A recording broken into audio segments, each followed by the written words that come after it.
My name is Adam Levitan. Each Wednesday, we are here to discuss our rest of season top 150 rankings, how that plays into the season-long trade market, our redraft trade calculator, buy lows, sell highs, and more. Be sure to stay tuned to the end of the show. We will cover your listener questions, and we will each submit our one move to make. I didn't know exactly how I was going to go with Christian McCaffrey. Obviously, in hindsight, it's really easy to say, oh, he's going to come back, he's going to be fine, and Kyle Shanahan's going to run him into the ground. That's like really easy to say now. I think the fact that he played all but 8 snaps in the game, that he looked really good in the passing game, and from what I can tell, came out of the game feeling healthy, I don't see any reason why he shouldn't be the number one overall player rest of the way here. So in our latest rankings, if you guys see, we do have Christian McCaffrey first, then Saquon, then J. Jeff, then Jamar Chase here at the top. I feel like there's still some risk, like there's some aggravation risk on McCaffrey that there isn't with Barkley and Bijan and Henry or whatever, but still, you see how the ceiling here, Mark. I mean, this was a bad game for McCaffrey from a production standpoint, and he still had 16 fantasy points, So, Mark, what do you think about the top here, parsing between CMC, Barkley, and the rest of these elite assets the rest of the way?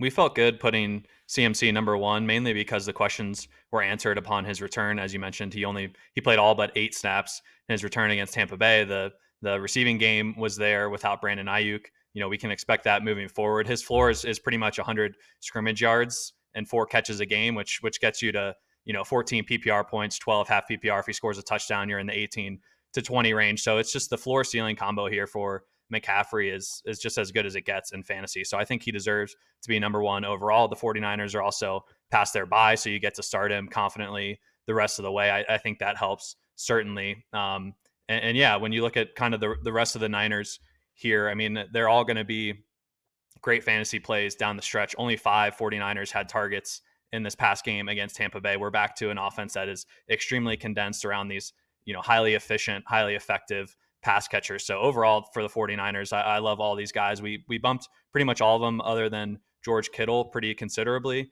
Kittle, we dropped 1 spot just it sounds like he's dealing with a hamstring injury. But yeah, overall, I mean, wheels up for the Niners, and Christian McCaffrey, I think is clearly the best fantasy player left at this point. Okay, yeah, I totally agree. I think the one spot that we should talk about, Daigle, that we didn't talk a lot about yesterday on waivers is Jauan Jennings versus the rest of these guys.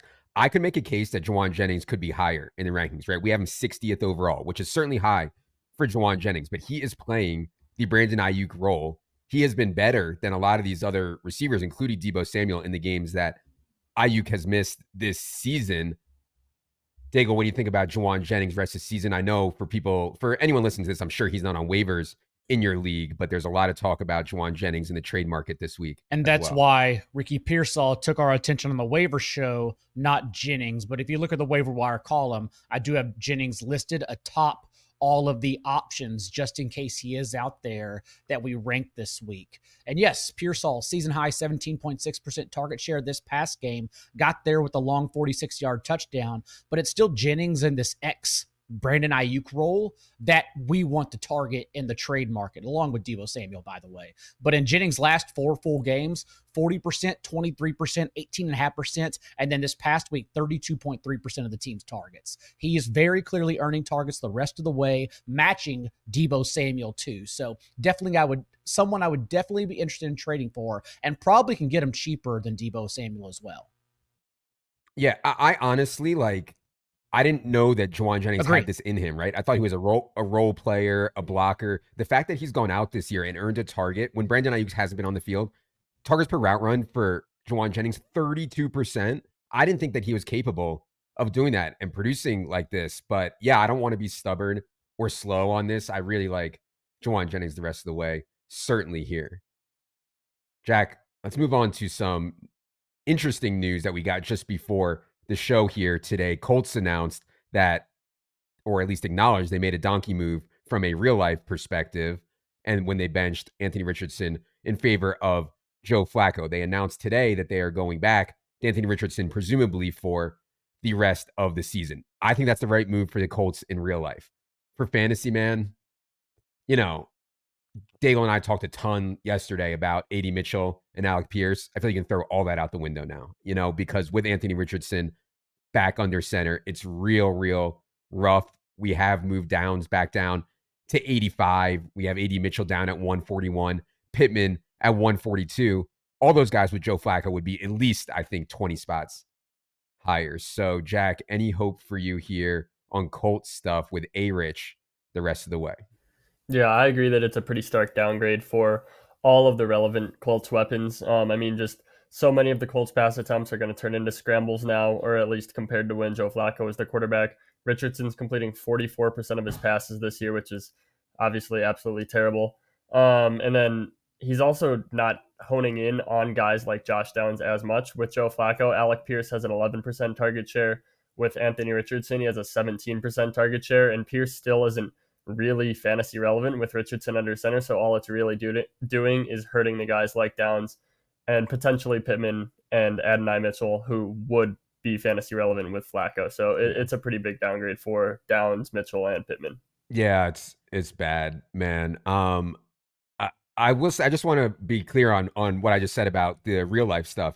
Real life, if the Colts want to win games, I still think Flacco gives them the best bet, even though he's terrible and threw some awful interceptions and took a ton of sacks. But I think from a team building perspective, you need to find out what you have in Richardson and or develop him. You know, like he needs to be out there, just like I thought with Drake May, like needs to be out there to figure it out for himself. Daigle, is there anything you want to say to the waiver people that we didn't say yesterday because we thought Flacco would still be starting? Any changes you want to make on your takes on Pierce or AD Mitchell going forward here with A-Rich? It's just so weird that they threw out Flacco, the immobile quarterback they have, the one who's not elusive, against the Vikings and Bills, two of the toughest matchups possible, where you probably needed Richardson back there to extend plays. And now you get the Jets, who are abysmal without Robert Saleh. If you look in their 4 of 5 games, so 4 games under Jeff Ulbrich around that Thursday performance where they played the Nico Collins-less, useless Texans offense, the Jets in the other 4 starts ranked dead last in EPA per drop back with 29 points per game allowed. So I like firing up Anthony Richardson here. We'll get the rushing floor and then hope something's clicked the past 2 games as he's been benched. Yeah, that's interesting. You know, like if you're looking for a streamer, Anthony Richardson is probably on waivers, you know, and yeah. Okay. Other big news this week, Mark, was the firing of Shane Waldron. I'm not sure this is going to get better. I'm curious what you think, though. I feel like I've lost enough on Chicago stuff for one lifetime in these first 10 weeks. I'm really trying to like cut my losses here. But what do you think about any changes for you on Bears stuff now that Waldron is out? We docked all the Bears in our rest season top 150 rankings because I do think even with Waldron out, this could potentially be a downgrade still. One good thing we can say about the Bears is they were 5th in pace under Shane Waldron this year, and their offensive deployment was really condensed. They were pretty much only playing 3 wide receivers. Cole Kmet had taken over as the main tight end. They had used just DeAndre Swift and Roschon Johnson in the backfield. So there's some chance that that we get some more personnel usage in there with some of the backups. I don't think that's necessarily likely, but I do think that the pace is likely to reduce here. Pat Thorman dropped in our Slack yesterday that Tom Brown, who's the new offensive coordinator there, he put the brakes on Carolina last year. They were almost the league's slowest paced team when he took over in Carolina. He also knocked their neutral pass rate from 60%, which was 10th, down to 50%, which would have ranked last. So I think, maybe this is a positive for DeAndre Swift, but the firing of Waldron doesn't help their offensive line at all. That's still a massive concern. So maybe they do lean on DeAndre Swift and try and just get this running game going. But, pretty much the only good thing we could say about the Bears is they were running a decent amount of plays. They're at least getting the ball out, to these condensed wide receivers. So we docked everyone just thinking it's not going to get better, and Caleb might be lost. It's really hard to kind of refine that in season. So definitely skeptical of how it's going to go. And they have a tough schedule upcoming as well. One of the toughest in the leagues, going against the Vikings defense twice. Right. They get the Packers as well. So it's I don't think it's great news, even though, Waldron wasn't the guy. Yeah. So I think the Panthers stuff with Thomas Brown, I don't want to say throw it out, but the talent level in Chicago is way higher. I mean, Carolina had absolutely no one. If I was taking over that Carolina team with Bryce Young and, a bunch of dust around him, I'd probably run a lot too. If I had Rome Odunze, DJ Moore, and Keenan Allen, I might come in there and try to throw it. So I don't want to say that they're definitely going to be like super run heavy under Thomas Brown, but the Caleb stuff scares me because, yeah, Waldron wasn't doing a good job. He wasn't getting layup targets, but Caleb's like hitting his back foot and missing guys. I mean, just wide open guys. And the timing just seems totally, totally off. And to Mark's point, one of the toughest schedules rest of way. Packers, Vikings, Lions, 49ers, Vikings, Lions coming up next for the Bears. So not ideal. I think one good thing we could potentially see is, Shane Waldron has deployed his wide receivers horribly in Seattle and now in Chicago. So maybe we get some role changes for DJ Moore. Maybe they put Keenan Allen in the slot and use him in a lower A-dot role and really lean on DJ Moore and Rome Odunze down the field rather than Keenan. So, maybe it could get better in that regard, but I'm still skeptical that in season we see a major upgrade. Okay. Daigle wants to sell all the wide receivers that are attached to bad quarterbacks. The problem, Daigle, is that other people, our enemies, know that they're attached to bad quarterbacks. Now, there's varying levels of concern for me on Tyreek Hill, Malik Neighbors, CeeDee Lamb. I would concede that I certainly have concerns on all of them. Daigle, why don't you talk about these guys, Tyreek, Neighbors, CeeDee Lamb, and how you're thinking about wide receivers with shaky quarterback play you right said now? The quiet part out loud. First of all, that was a behind the scenes conversation. And two, it's just the fact that what we've now seen from Malik Neighbors for a month, from CeeDee Lamb, and I'm trying not to overreact to one game from Cooper Rush and Trey Lance, but at least that first game was enough to overreact to. And then, yes, Tyreek Hill, who beyond the performance, also dealing with this broken wrist and for some reason has limited him extremely this year. It's also been a different Dolphins offense altogether that spreads out the targets. Tyreek Hill last year over 30% target share leading the team. This year leads the team with only 20.5% of their targets. And so the meta for fantasy football this year is that we probably want to go into the playoffs with a flex running back, given that there are 15 guys who could be the RB1 on any given week. And so that's why I think it's early enough to flip Lamb, Neighbors, Tyreek for someone like Ken Walker, Devon Achane, the list goes on. These guys are considered fringe RB1s, but they actually are just RB1s. Yeah, see, if you can get that deal done, I'm all for it. I really doubt you can get that deal done. I'm like Achane for CeeDee Lamb. You think someone's doing that? I know for a fact you can do Ken Walker. I've heard trades for Ken Walker. I think Bijan, even as crazy as that sounds, since Bijan has 5 consecutive games with 100 yards from scrimmage, I do think you can get that done. And Breece Hall after Breece Hall's struggles last week. Yeah. I would do all those. I would rather the running back side, of all those pretty easily. If you can get that done, I think more power to you. One thing I would say about Neighbors, I don't think Drew Lock versus Daniel Jones really matters. What does matter is the schedule. Think about these next, really the rest of the season for Malik Neighbors. Bucks, one of the best spots. Cowboys, pretty good spot. Saints, in my opinion, one of the best spots. Ravens, one of the best spots. Colts, one of the best spots. So I'm more in on Neighbors, I think, and we have Neighbors here up at 20th. The concern for me is mostly on CeeDee Lamb and a little bit on Tyreek. Everybody in my mentions is like, don't be an idiot, Adam. Tyreek's just saying his wrist is hurt to get a civil settlement from the Miami Police Department. And, I thought about that and I was like, listen, I am a cynical human. I'm on board with these kind of takes. He's got enough money, man. You really think he's faking a wrist injury to Lisa Salters about a civil suit? Like his lawyer told him, hey, go tell Lisa Salters that you have a torn ligament in your wrist so that we can sue the Miami Police Department. That's like the argument Jerry Jones won't close the curtains because he wants to keep the Cowboys in the headlines. That's just too fourth wall. I like the galaxy brain going on, but I don't think those individuals know the extent of what they're doing. Yeah, for sure. So yeah, it's hard for me to say exactly what's going on with Tyreek, other than a lot of these like quick hitters that Tyreek was a huge winner on are now going to Achane, and I know we use the Achane stuff as an excuse for Jalen Waddle a lot, but I really think it's changing a lot of their offense. It's a career low depth of target. Sorry, Mark. It's a career low depth of target for Tua as well. Again, it's like the entire offense has changed overnight compared to the last couple of years. Yeah. Yeah, we've seen basically so last year the Dolphins had a 9.5% target share to tight ends. That was easily dead last in the NFL. They were the only team under 13%. This year that's up to 25%. And last year their wide receivers were at a 68% team target share. That was the third highest. This year they're at 49% which is the second lowest behind only the Chiefs. So pretty much, they've taken 16, 17% of the targets from the wide receivers and just given that to the tight ends. The running back stuff really hasn't changed all that much. It's more that their tight ends are not, the dead last involved in the passing game. Yeah. All right.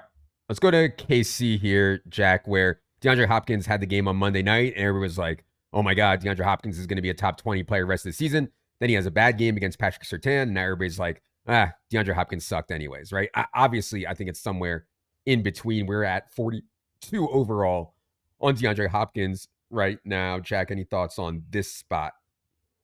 Yeah, I think the sentiment after that Week 9 game was probably too optimistic. Right now, it might be too pessimistic after he went out and had just a 12% target share. His route rate did only increase from 60% in Week 9 to 61% in Week 10, which I think is interesting considering they are 9-0. He is an older wide receiver. Maybe they want to keep him fresh for the playoffs. But I mean, my argument back against that would be that in order to preserve Hopkins, what they're doing right now instead is overloading Travis Kelce, which doesn't really make a whole lot of sense. So I don't think Hopkins has like a Rashee Rice ceiling, like maybe people were thinking after Week 9, but I definitely think that he still has room to go up in terms of playing time from what we saw on Sunday. Yeah, I mean, it's going to be touchdown dependent. I think, like DeAndre Hopkins isn't running away from anyone like Rashee Rice was and having these huge games. So he's going to need volume. He's going to need touchdowns, but I still certainly like him plenty. He saw a lot of Patrick Surtain on Sunday. I'm not going to panic about that. The one that, we've talked about ad nauseum has been Xavier Worthy, who we're down to 100 overall. And honestly, like, I even thought about dropping Xavier Worthy from a team this week. I know Daigle and I have talked plenty about the options when you drop Xavier Worthy. Last note here on the Chiefs. Hopefully you were able to sell Kareem Hunt. I know we had Kareem Hunt as a move to make a couple times over the last few weeks here. Sounds like Isaiah Pacheco will be back as soon as Week 12, maybe Week 13, and certainly some difficult matchups, including at Steelers. I believe that is the fantasy championship week for Kareem Hunt and Pacheco here. Let's go to the Panthers stuff, Mark. So Silva and I talked about this a bunch yesterday. I don't think that the contract to Chuba changes that much for me at all. It's like 3% of the cap this year. It'll be like 2% of the cap next year to pay Chuba. It's really not that big a deal. That said, this is the exact reason that I thought they would never extend Jonathan Brooks to a big workload, because Chuba is good. And everybody knows Chuba is good, and the Panthers know Chuba is good. So we're at 48 overall now on Chuba, 115 on Jonathan Brooks. Mark, thoughts on this spot here rest of season? Yeah, our weekly Carolina backfield segment, but we finally capitulated on Chuba Hubbard this week. We moved him up almost 60 spots in the ranks. I think it's just we've been too low all season, and that's our bad for sure. We definitely thought Jonathan Brooks would eat in more, and he still could potentially down the stretch. But yeah, I mean, Chuba Hubbard right now is third in the NFL in rush yards behind only Derrick Henry and Saquon Barkley. The Panthers have an amazing playoff schedule, as we've hit on recently. So we also saw Miles Sanders get hurt in that Germany game. It looks like it's a minor injury, so he might be able to return after the bye, but just him getting nicked up, kind of leads me to believe this could be more of a two-man backfield if Jonathan Brooks does play after the bye. So yeah, I mean, apologies for us being too low on Chuba Hubbard all year. He's certainly been a smash in fantasy and likely to remain that way, just given that, Jonathan Brooks probably not going to take more than 6, 7, 8 touches per game down the stretch. Yeah. I mean, it's possible Jonathan Brooks plays more than that and turns into a full 50-50 committee, but I don't see why the Panthers would want to extend Jonathan Brooks at all. Then again, I didn't think that the Browns would bring Nick Chubb back in a dead season and start giving him 17 touches in a game right out of the gate either. So we'll see. And then again, after drafting Jonathan Brooks in the second round, I didn't think they thought Chuba Hubbard was a cornerstone of their franchise either. Yeah, it's just the way it works out. I think we just looked at where Chuba Hubbard was last night, and he was closer to DeAndre Swift. And we thought, we can't get him up to top 12 status, the top 20 overall players, but you should jam him up around Chase Brown. And so that's pretty much what we did. Just one of those guys you definitely want to start every week. Oh, buddy, don't mention Chase Brown's name. I'm going to have to excuse myself getting all hot and bothered. I mean, the one guy that can save my best ball season is Chase Brown, just going absolutely nuclear here down the stretch. And I actually think that it's possible. Yeah, we're up to 28 overall on Chase Brown. Okay. Steelers stuff here, Daigle.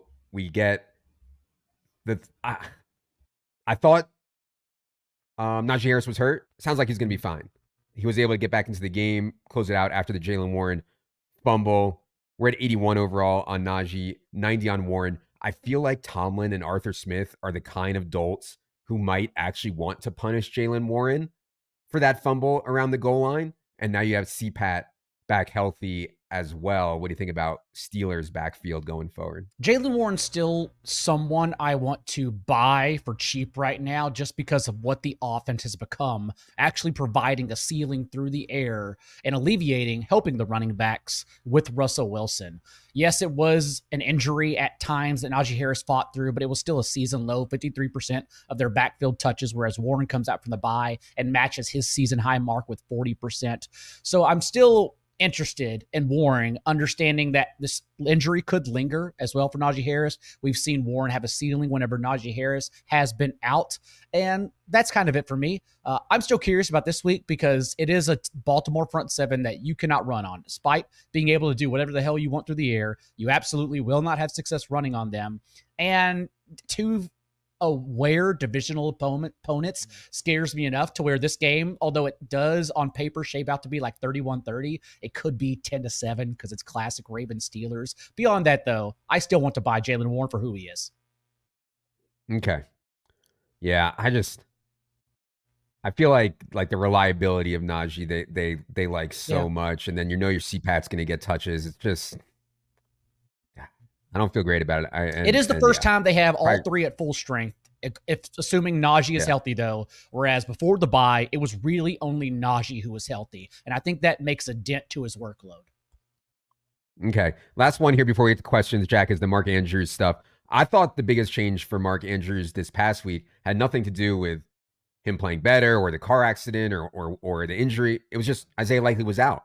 And that allowed Mark Andrews to play a ton. When Mark Andrews plays a ton, I still think he's one of the better players in the league, as one of the better tight ends pass catching in the league, as long as they're playing from behind, right? Or they're in these wild games. When Lamar only throws it 20 times, obviously Andrews is dead. They get into a wild game with the Bengals and Isaiah Likely is out.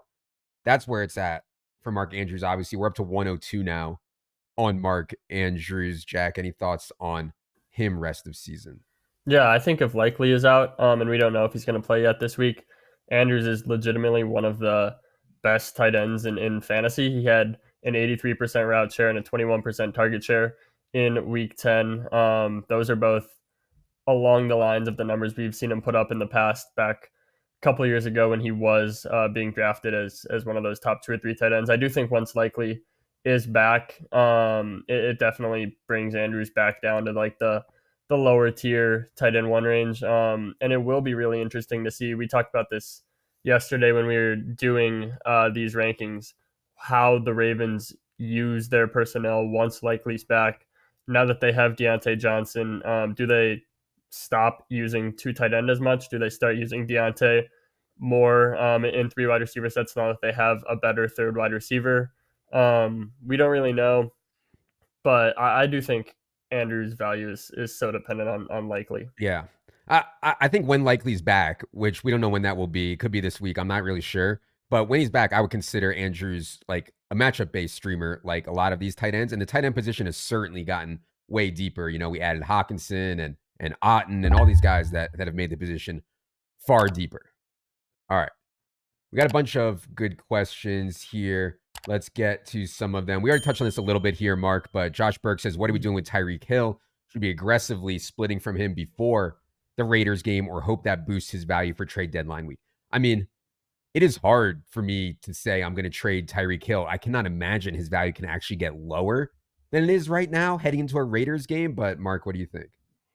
It's certainly tough. Obviously it depends a lot on who you can get in return. I think with this torn ligament in his wrist being so public and having, a not great game against the Rams, I think it's certainly a tough time to sell.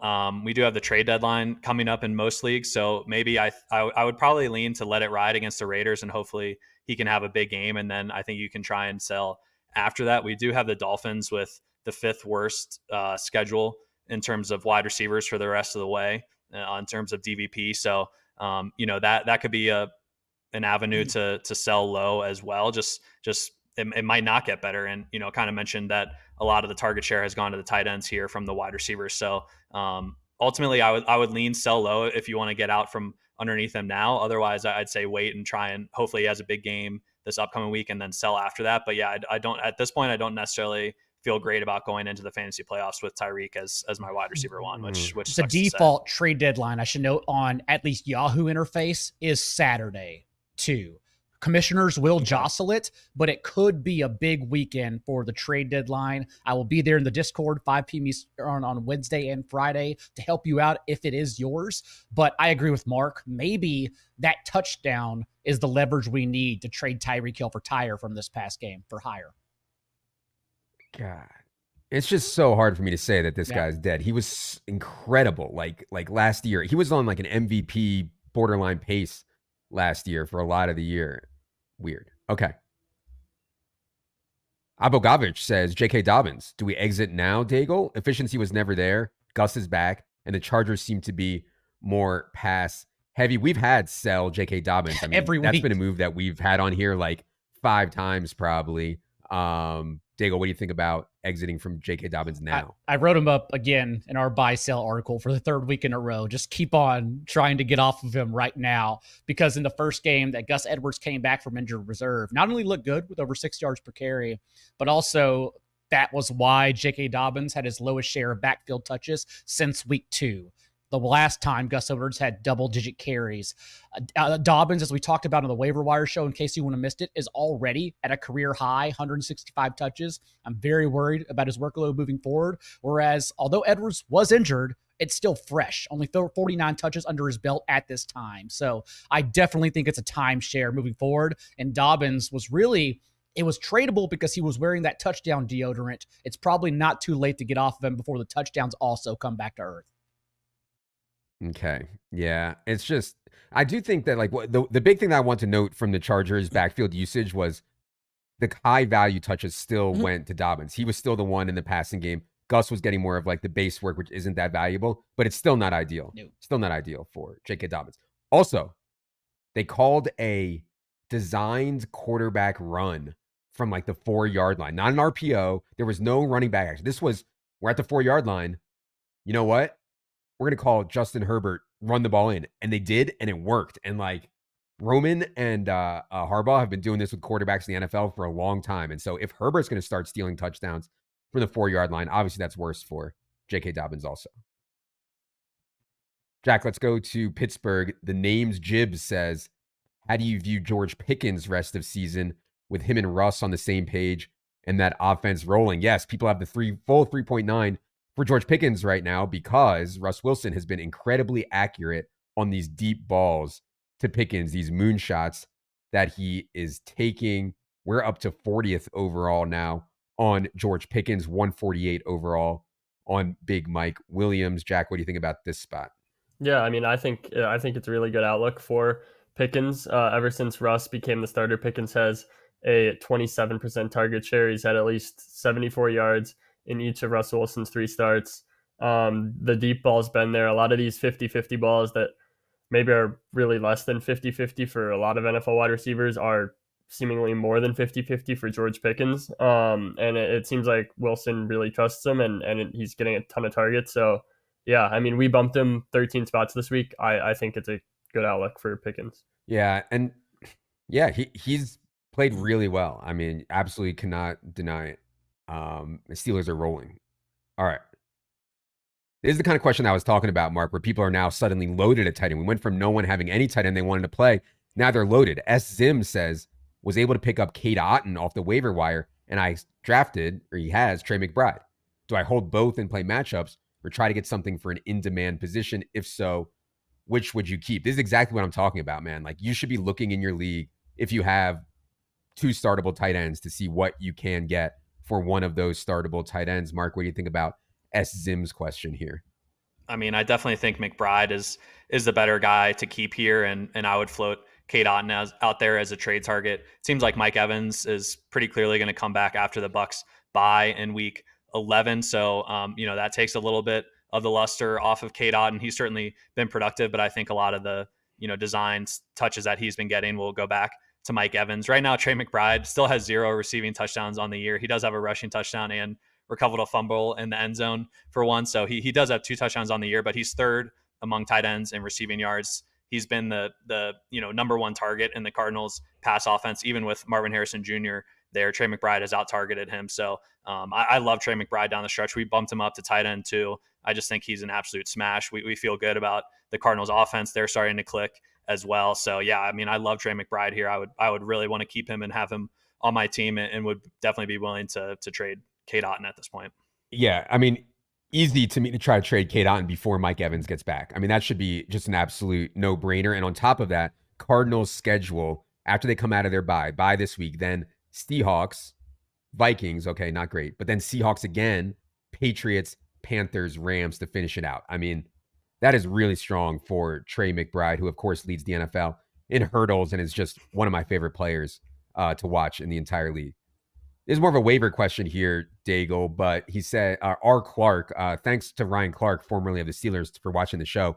Ryan Clark says, should Aldrick Estime be rostered over stashes such as Jalen Wright and Kimani Vidal? If you need the flex or RB2 immediately, Estime should be rostered.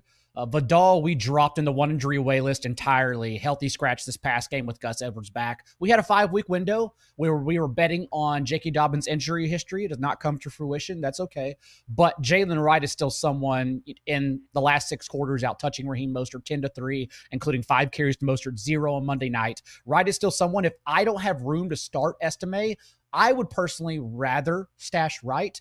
That answer may not be universal, but I think I'd rather bet on the Dolphins running backs and either Mostert or Achane getting injured and then elevating Wright rather than holding Estime, who I still question his ability to earn targets. Yeah, I think I agree there. Definitely Wright over Vidal for me though. That's an easy, obviously. Okay. This is the hard one here. Jack, Jay Swinner says, should we trade or hold Rome Odunze? He's been on my bench for most of the year. I'm streaming quarterback, but might be able to trade him for a mid or low quarterback 1. We've seen this historically so much where really talented rookie wide receivers have really big second halves of the year, right? Data is very clear there. Now, that said, the Chicago situation is not normal by any stretch. So, Jack, what do you think about this question? Trade or hold Rome Odunze? Yeah, I think if you wanted to trade Rome, the time to do it was probably last week and not this week after he's coming off catching 3 of 6 targets for 23 yards, and the Bears offense was horrific against the Patriots. And when the alternative is maybe a low-end quarterback 1, I don't think that's a super valuable piece. I think streaming at quarterback is fine. This new OC at least offers a glimmer of hope that the Bears offense could turn it around, even though Caleb Williams does look pretty terrible. So I would be holding on to Rome, even though it looked bad this past week. And one thing I do want to say on this Bears stuff, before the bye, Caleb had 3 really good games in a row, like really good. And then he came out of the bye and just looks like he was totally lost. So I don't want to sit here and say it's over for Caleb. Like, I would still bet on Caleb, buy stock in Caleb. I don't know about this year, but like, I don't think he's like dead to have some good games here in the second half. Billy Peters says, what is the outlook on Hunter Henry after his dud game? Yeah, this was a weird one here, Mark, where Austin Hooper actually got a bunch of targets in this game ahead of Hunter Henry, which surprised me a little bit. I just don't play Patriots. So like, I don't even have a read on this situation. I basically drafted no Patriots and I play no Patriots in DFS. So I have like no like personal connection to any, it's like the only team I have no personal connections, like any player on the team. I just feel like every week it's like, yeah, they suck. If a Patriot beats me, they beat me. Mark, what do you think about Hunter Henry coming off of his dud rest of season? I don't think anything changes for Hunter Henry, really. His route share was still about the same. Yeah, the targets weren't necessarily there, but he still has a 20% target share over the last 4 games with Drake May. I think given how they're shuffling around the wide receivers, Hunter Henry is probably the pass catcher we can feel the most confident about. We have him as tight end 16. I think that's about where he is, a fringe startable tight ends every week. But yeah, I mean, the outlook after one bad game, it doesn't really change at all. Austin Okay. Hooper also popped for 3 catches and 64 yards. It could have been possible that it was plays for the tight ends and Hooper's the one who instead got it. Maybe May looked up and they kind of looked the same, honestly. So he just thought, there's Hunter Henry. I would not. It's just fantasy, right? It's not perfection. It happened. Well, exactly. Drake May drops back and he says, who's open? He doesn't say, oh, there's Hunter Henry. He's like, yeah. And on that play, Hooper instead. They happen to be open. All right. Sonny says, who are great running back trade targets for the playoffs? I have great news for you, Sonny. If you have DraftKit Pro, you go to DraftKit, you go to defense versus position rankings here in the menu, you tech lord your way down to this table here, and you're able to sort easiest running back schedule, rest of season belongs to Tampa. And we also have a way you can sort just for weeks 15 through 17, best running back schedules there belong to the Rams, Raiders, Panthers, Lions, Falcons. I mean, how much more can we do out here for you, Sonny? I mean, this is just giving the gold out. Who am I up to here? Daigle? Who are great running back trade targets for the playoffs? Asked Sonny. The schedule somewhat tells you can trade for James Conner while also picking up or acquiring Trey Benson as well. So you can make sure you have that easy schedule insurance. Chuba Hubbard, as we talked about, is a conversation. Maybe you can even get Jonathan Brooks for cheap just in case Hubbard were injured. And then Blake Corum moved up our stash list now that the window's becoming tighter for the players we should be looking at stashes. And so we can be looking at the schedule, and Blake Corum just the softest one if Kyron Williams were to go down. So players like that, I think, is pretty simple. Yeah. I'd throw David Montgomery into the mix too. Anytime he doesn't have a huge game, it's just David Montgomery's such a good bet to score a touchdown each week. So that's always one that I think is just a solid running back to have on your roster. Jack the Beard FC says, Jaden Daniels for Malik Neighbors and Ramondre Stevenson. I have great news for you as well, Beard FC. You can go to DraftKit tab, trade calculator, put in a trade that you'd like. So it was Daniels for Neighbors and Ramondre. Is that right, Jack? Yep. And so our trade calculator has the Neighbors Ramondre side pretty far ahead here. Now, this question is certainly missing some context in who is your quarterback if you get rid of Jaden Daniels. But yeah, Jack, what do you think about Jaden Daniels rest of the season in this trade? Yeah, I still think even with team context, unless it was you were somehow really stacked at receiver and absolutely just donating points at quarterback, I think I'd always lean toward the Neighbors and Ramondre side. I mean, we have Neighbors ahead of Daniels straight up, and then Ramondre, it's not a very good offense, but Ramondre has a pretty much a workhorse role at the moment. The Patriots have actually gone to JaMychal Hasty over Gibson as their RB2, so I don't really think either of those guys are a threat to Gibson or to Ramondre at all. Yeah, and we talked about that Neighbors schedule. I traded in one of my leagues yesterday, Jaylen Waddle for Ramondre Stevenson, if you want to look and see if I made an asset of myself here in the trade calculator. But again, trades are always so based on your roster, and I was stacked, including Tank Dell and Jameson Williams and Jauan Jennings, like 7 wide receivers deep. And so to me, it was just about getting an RB2. Absolutely. Like, if for people who are looking at the trade calculator, I wouldn't take it as gospel because, like Daigle said, if you have a need and you have a surplus at wide receiver, of course, you can take a 15% loss here and still be profitable. By the trade calculator, I got robbed. Buddy, you lost 15%. That's a daily occurrence for me. Okay.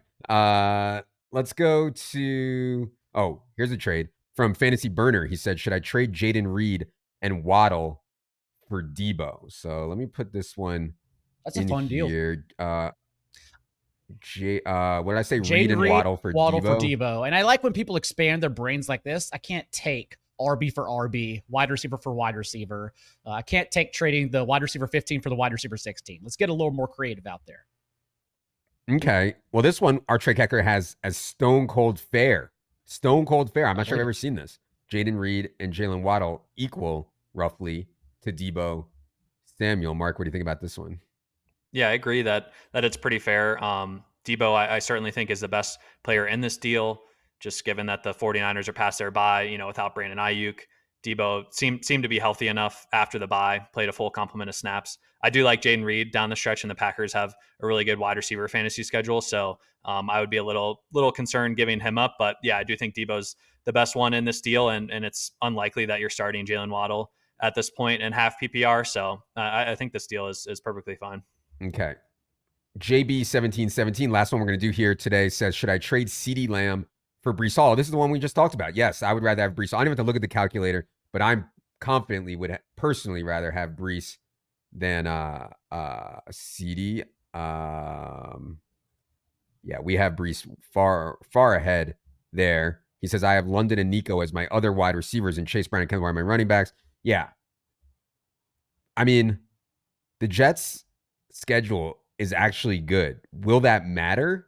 I don't know. Let me just pull it up here. Colts, Seahawks, Dolphins, Jaguars, Rams, Bills. Those are some awesome matchups for Breece Hall, man. And so if Trey Lance is going to get in there, if Cooper Rush is going to play the way that he played, I don't think this one is particularly close, and the trade calculator doesn't have it close. And this accounts for us moving down CeeDee Lamb to wide receiver 3 territory.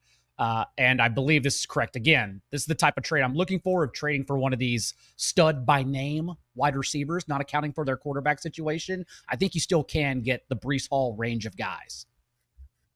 Okay. What a world. All right. We've said it all. Everybody has fast forwarded to this portion Jack's of the friends show. included. Jack's friends included, because we're going to do our one move to make. One move to make for each person. I believe we started with Jack.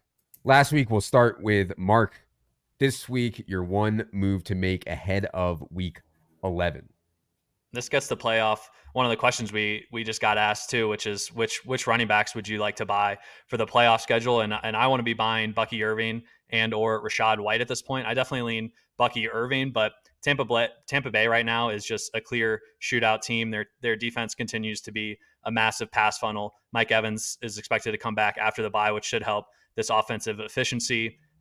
Great news that Sean Tucker did not play a snap in week 10 for these two running backs. I think both are pretty much locked into 13 to 15 touches a game. And even though Mike Evans is coming back, they're still not getting Chris Godwin back. We've seen just a lot more of the targets funneled to the tight ends and running backs here. And then the Bucs have an awesome schedule after the bye. They play the Giants, Panthers, Raiders, Chargers, which is probably the only tough matchup, and then at the Cowboys and versus the Panthers in the fantasy championship. So we have it as the second best running back schedule the rest of the season, the fourth best schedule for running backs in the playoffs. I think now with the Bucs going into their bye is a great time to go out there and buy Bucky Irving and or Rachaad White. Yeah, I like it. I mean, I never thought they'd be able to actually execute a three-headed backfield, and Sean Tucker played 0 snaps last week.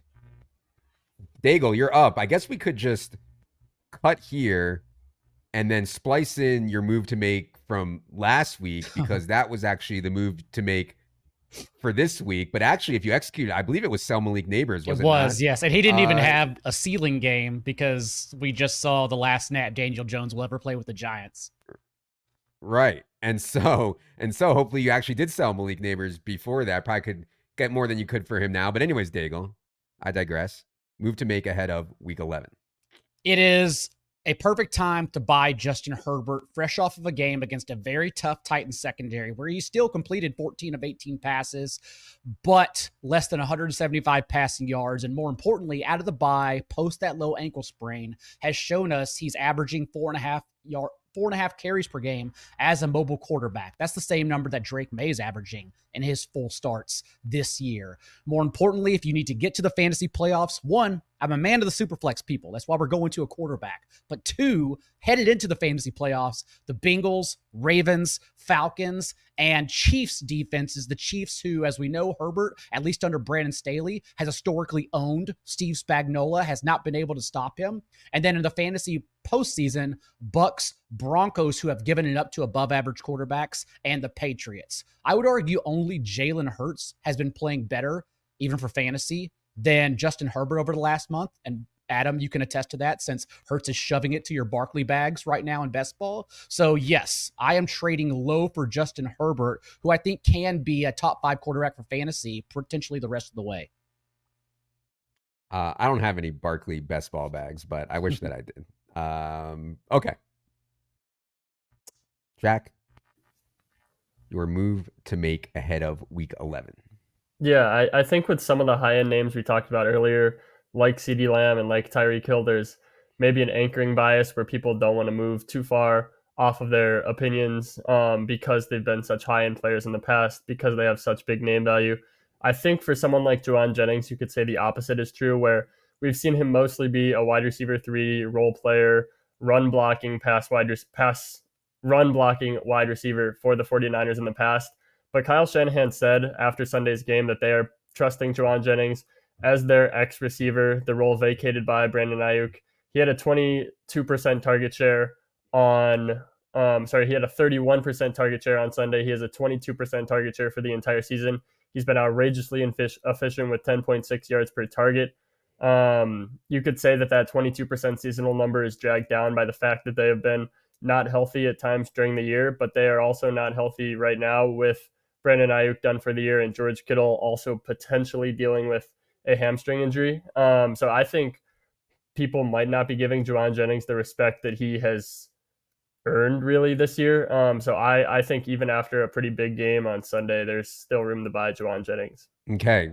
Yeah. Buy high on Jauan Jennings. I love Jauan Jennings rest of the season, man. I think, I'm probably even higher than our ranking here on Jauan Jennings. I like that one for sure. I am going to stick here and go with more of a buy low, but I'm sticking with the 49ers. Disappointing game against the Bucs for Deebo Samuel on Sunday. Still had 6 targets and 3 carries in this game. I think usage can and will tick up in terms of raw volume. This season, he's run 71 routes without Brandon Ayuk on the field. 28% targets per route run is strong. I mean, really strong. And then in the fantasy playoffs, Rams, Dolphins, and Lions. And like when I'm in the fantasy playoffs, I want to have guys who can just completely go nuts, score 3 TDs, score 30 points, and win me the week. To me, that is Deebo. We're at 23 overall here on Deebo. I like trading for him right now. All right. That's going to do it for this rest of season top 150 rankings show. I know this show, a lot of people watch this show for trades, and your trade deadline is coming up. If you can reply in the comments on YouTube and let us know when your trade deadline is, that'll help us a lot try to figure out how we want to make this show look the rest of the season. Also, I know nobody wants to hear it. If you're serious about fantasy football, hate to be the bearer of bad news. You have to be on Twitter.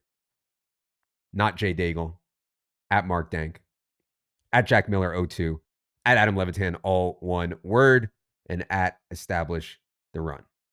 For Daigle, for Mark, for Jack, for producer Ryan, I am Adam. Good luck, everybody.